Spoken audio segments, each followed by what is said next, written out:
Assalamualaikum warahmatullahi wabarakatuh.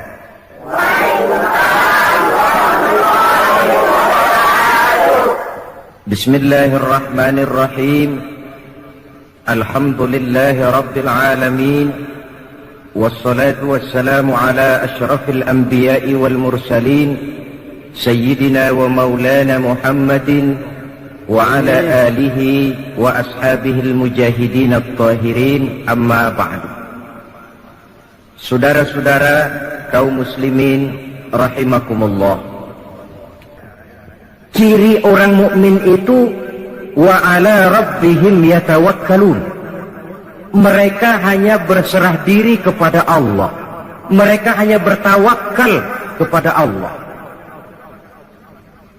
Dengan semakin majunya perkembangan ilmu dan teknologi telah mengantarkan masyarakat dunia ini kepada satu affluent society, satu masyarakat serba ada.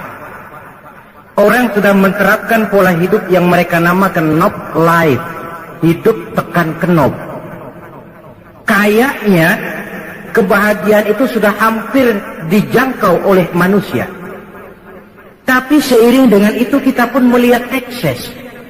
Sulitnya lapangan kerja, persaingan hidup yang makin tajam, kejenuhan akibat fasilitas hidup serba ada, yang diiringi oleh kebingungan untuk apa semua itu, sehingga melahirkan pola hidup yang aneh-aneh.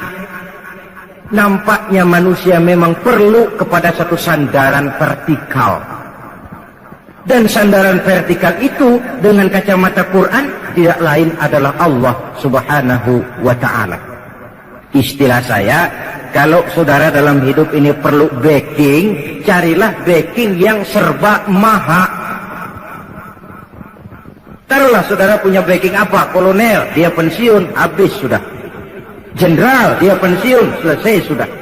Adapun yang serba maha ini, dia maha gagah, dia maha tahu, dia maha bijaksana, dia maha kaya.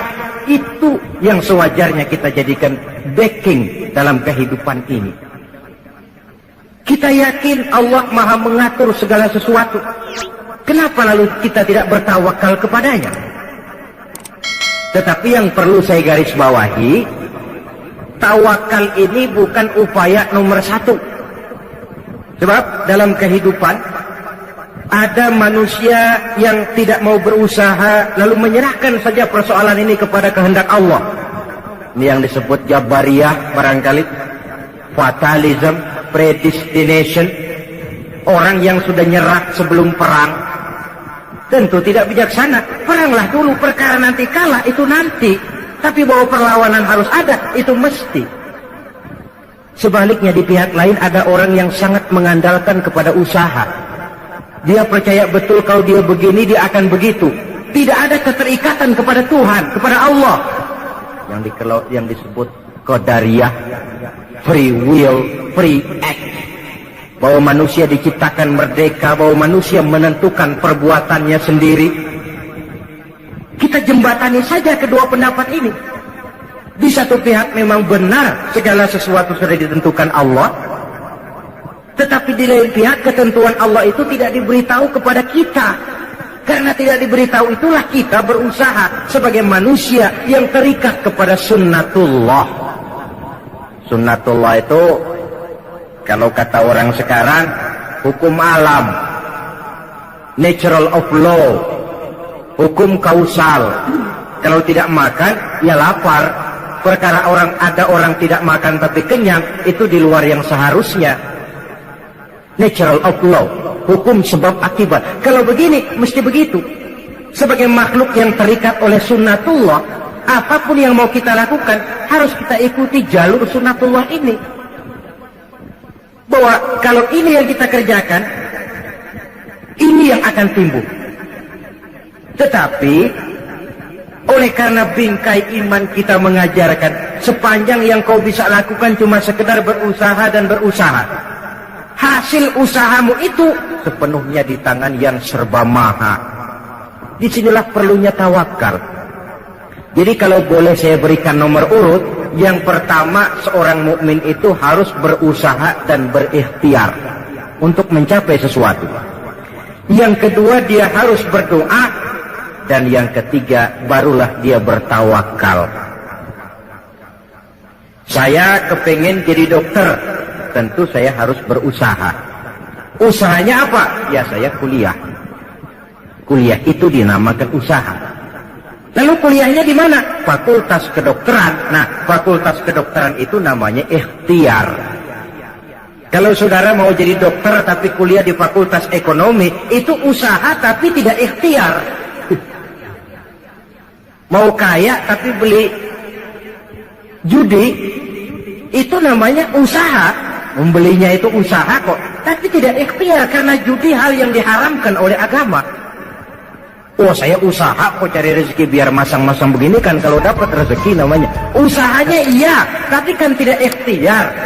Oh, masa mau jadi dokter kuliahnya di fakultas teknik atau di fakultas ekonomi, kan keliru. Jadi usaha harus diiringi dengan ikhtiar. Setelah usaha sudah, ikhtiar sudah, doa.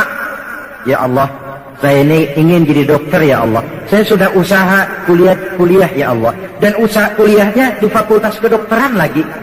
Usaha betul, ikhtiar betul. Namun ya Allah, segalanya tergantung kepadamu. Saya bermohon berikanlah keberhasilan apa yang saya cita-citakan ini. Berdoa kepadanya. Usaha, ikhtiar, doa.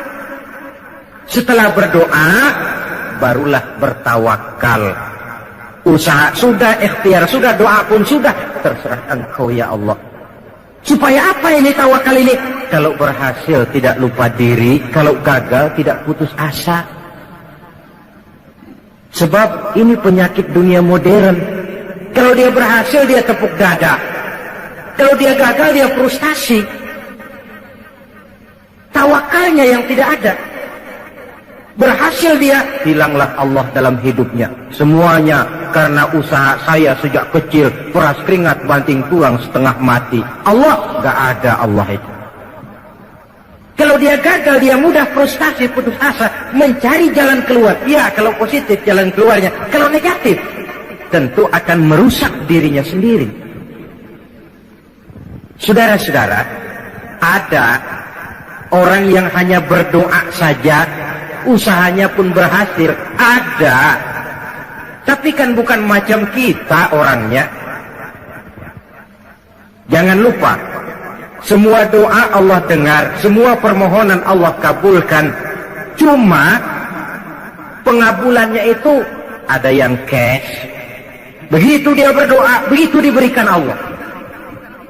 Ada yang kredit, diberikan tapi tidak seperti yang diminta. Misalnya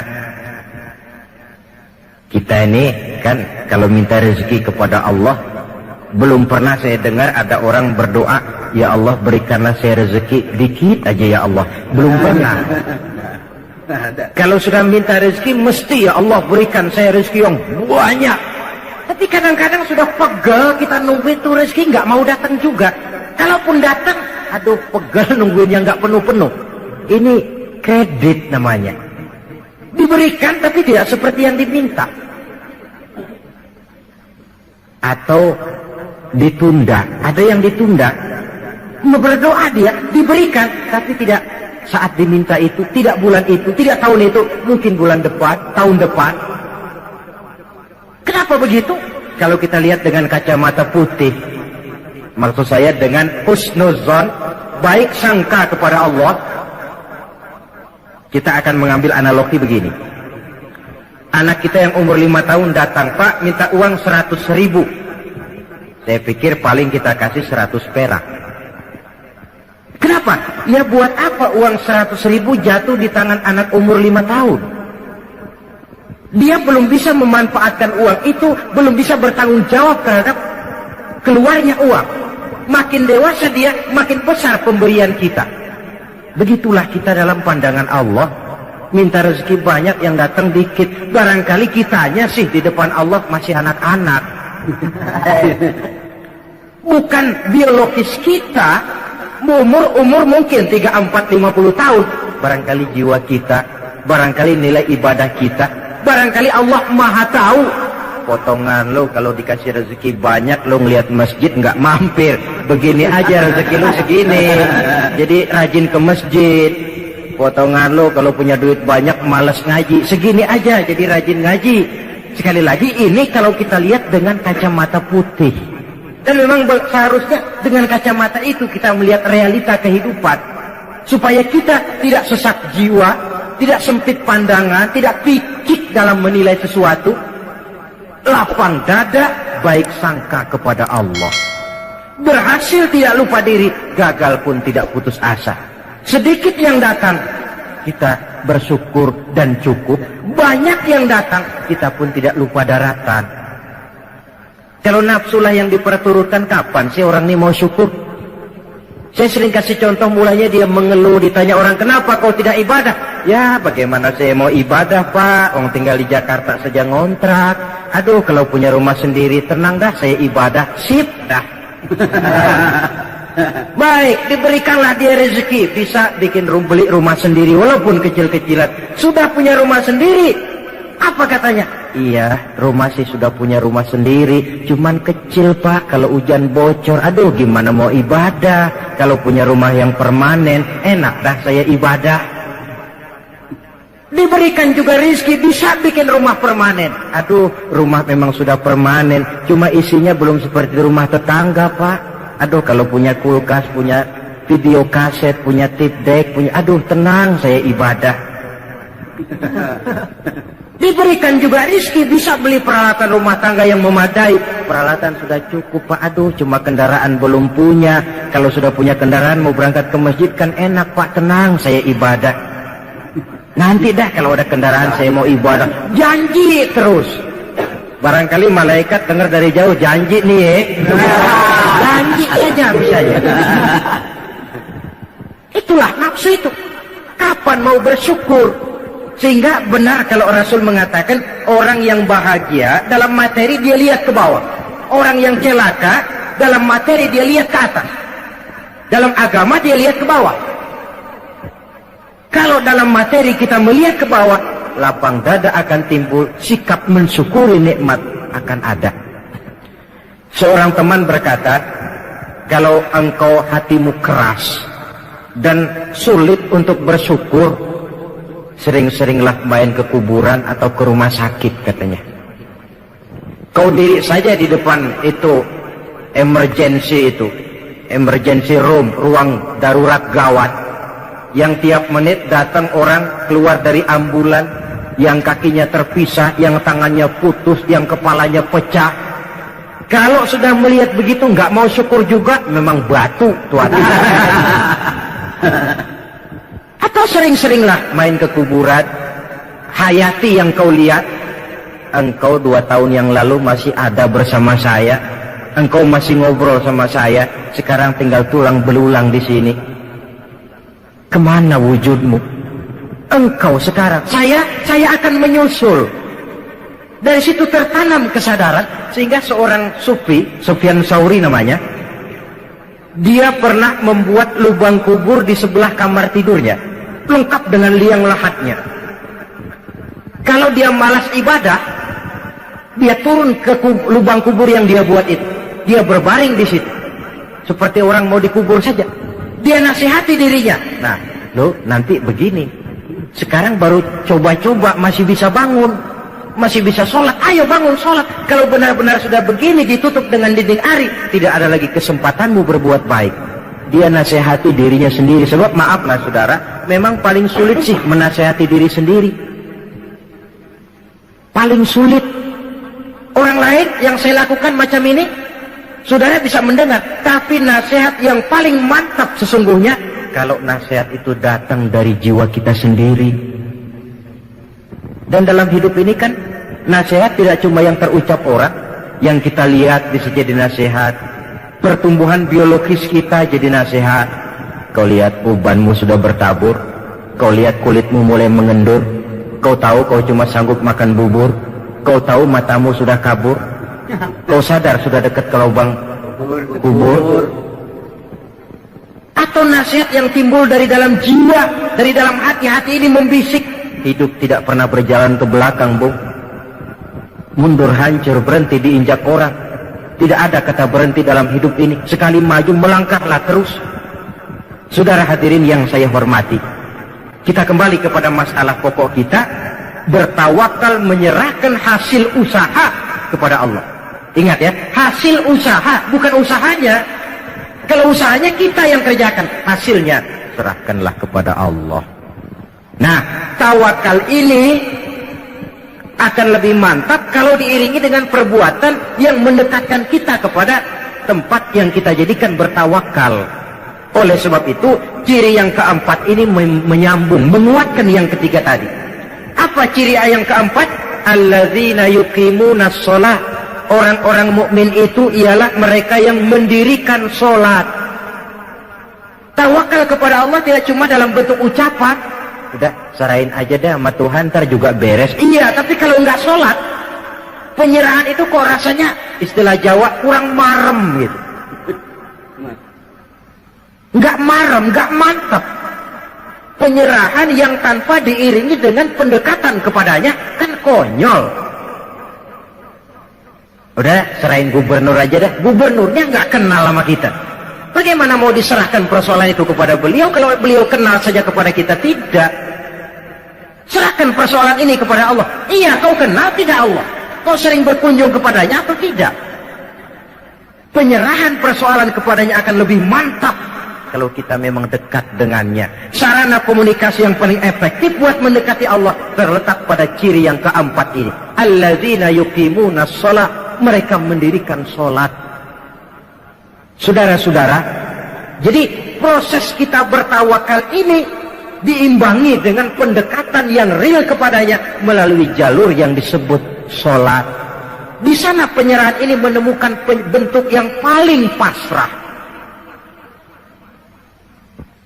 Kalau tidak, kita sih bisa saja berkata, saudara-saudara jangan takut, Allah bersama kita. Tapi kalau tidak sholat itu cuman mulut, hatinya mungkin perang. Apa iya Tuhan bersama gue sembahyang aja kagak. Hatinya akan perang. Antara mulut dengan batin ini tidak seimbang, tidak sama, karena kata dan perbuatan lain.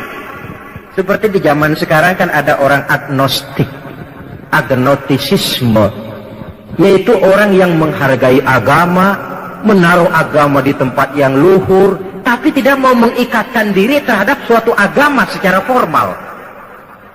Dia mengakui esensi agama, dia hargai agama, tapi dia tidak mau terikat dengan suatu agama secara formal. Mau dibilang Islam gak pernah ke masjid, mau dibilang Kristen kapan ke gerejanya, Hindu tidak, Buddha pun bukan, tapi kalau bicara agama mulu, bukan main.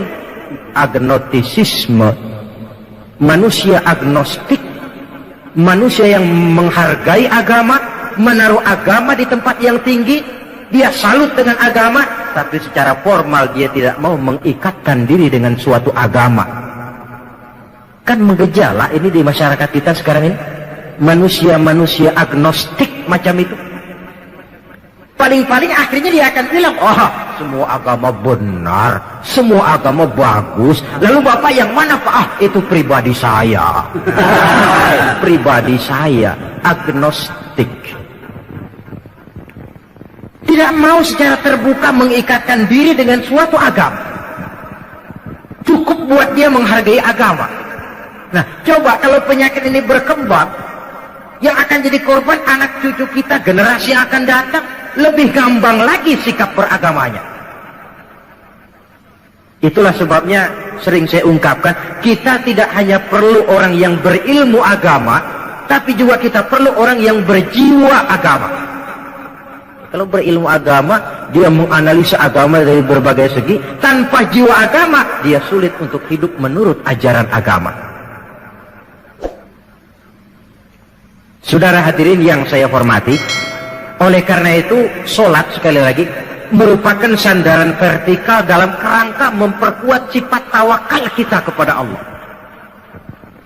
Kita bisa saja berkata, ini karena sudah pakai bibit unggul, lalu pupuk ureanya bagus, kita berharap panen besar tahun depan.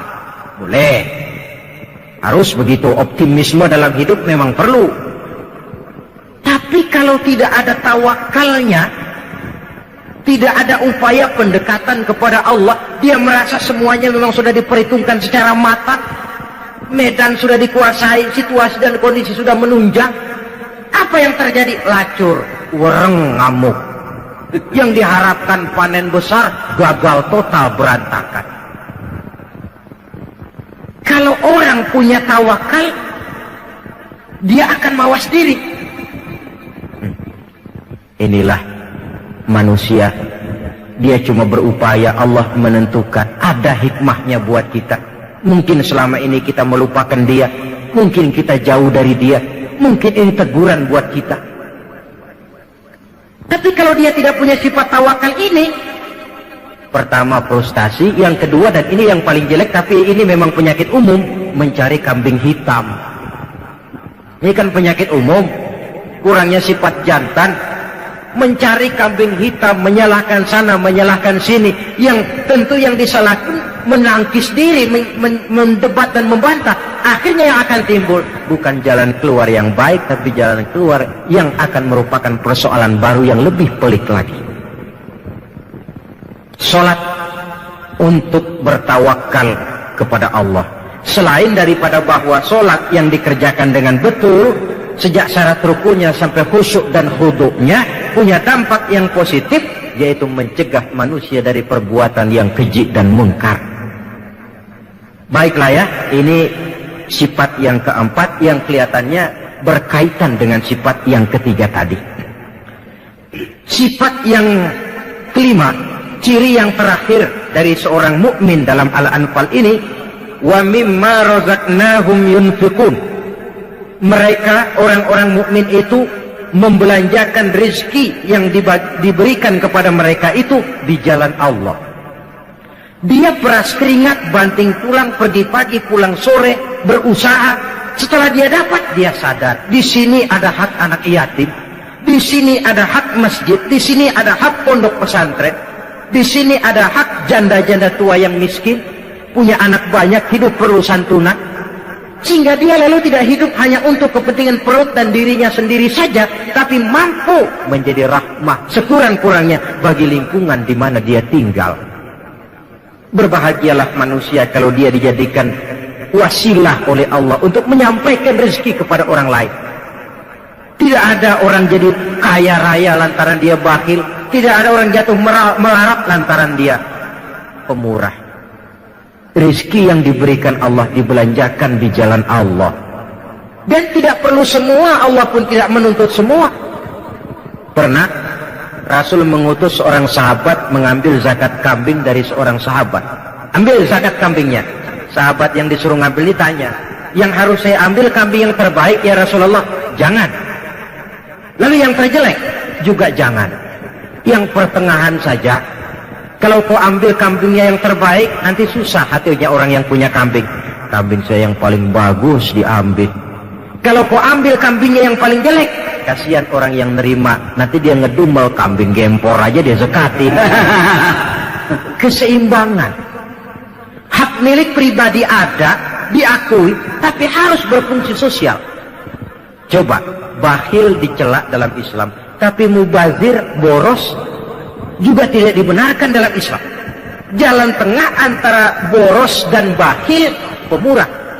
Bedanya pemurah dengan pemboros apa? Kalau pemboros dia tidak peduli membelanjakan harta untuk sesuatu yang tidak ada manfaatnya, itu boros.